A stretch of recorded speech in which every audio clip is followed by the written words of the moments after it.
It's What's Inside. It's directed by Greg Jardin and is currently streaming on Netflix.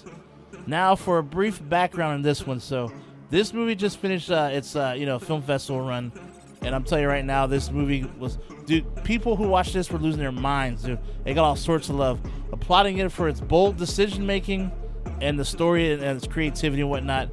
Netflix wanted this movie so bad, dude. They paid $17 million to gain full distribution rights, dude. So you think to yourself, like, God damn, dude, this movie has to be the shit, right? Fuck. I mean, that's pretty badass for a first-time director too, man. That's crazy. So yeah, this movie got a lot of love. I think it's, to say the least, right? So anyways, though, let's talk about the story, though. So it's about friends getting together for their reunion. One of them is getting married soon. Another group of friends, the couple who aren't too sure, if they want to get married or what they want to do in a relationship and so on and so forth. So anyways, though, once they all hook up at the spot that they used to frequent back in the day, one of the crew whom they thought wouldn't make it because of how things went down back in school actually makes a grand entrance. And to top it off, this dude is now working for a tech company and wants to play a game. So he pulls out this briefcase with this device that looks like something out of a sci-fi movie. Anyhow, all these weird little buttons and switches and blah, blah, blah. So, yeah. So, anyways, though, there's these electrodes that are supposed to connect to your temples and whatnot. And once everything's set up, everyone, they're sitting down, rested, sitting there chilling, have these electrodes connect to their heads and whatnot. And they're sitting there ready, and the guy's like, okay, here we go. 3, 2, 1. So once the device is turned on, for 20 seconds, they all swap bodies. So you're literally like living, in somebody else's, like, living and seeing through somebody else's eyes and in someone else's body and shit, dude, and their mind and all that. Trips them out, of course, right? So, once that 20 seconds is up, they're all freaked out talking about it. You're like, what the fuck? Then they try it again. They're like, okay, yeah. But then they decide they want to do it more and more and more and make a big game out of it, right? All sorts of stupid games, right?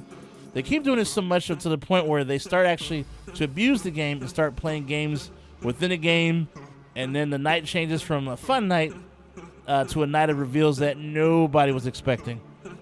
So, yeah, I'm going to say this. I think this movie is well made, dude. I mean, the camera work was excellent.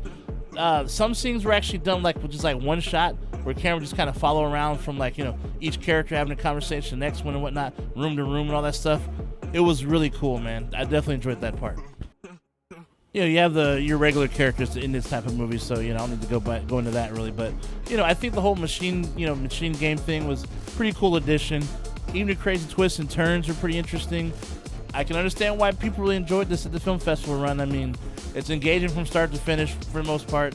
There's so much creativity in almost every scene, be it the scene transitions, camera movements, the twists and turns of the story, the editing, blah, blah, blah, So, yeah, I can see a big crowd really enjoying this for sure.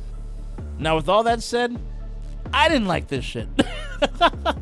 And I know I'm in the minority, so, it is what it is, but I felt it was too redundant with the whole machine thing and going back and forth and whatnot, and I think the characters after a while became kind of boring, even when they were switching bodies and shit. Just was like, okay, to me there was enough meat on the bone for me to want to enjoy this. So I mean, it's the whole who it is, who done it, type of stuff, and for nearly 2 hours, it's too long, dude. It gets old, just too old for me, dude. I mean, the whole constant relationships and shit intertwining with people is just getting on my nerves and shit. I just stopped caring after a while. I haven't the patience for that kind of stuff, dude. But I'll say this. If this were 40 minutes to an hour, this would have been a badass flick. And to be honest with you, the film that came out a year ago called Talk to Me did it better. Just my opinion. Sorry, but not sorry.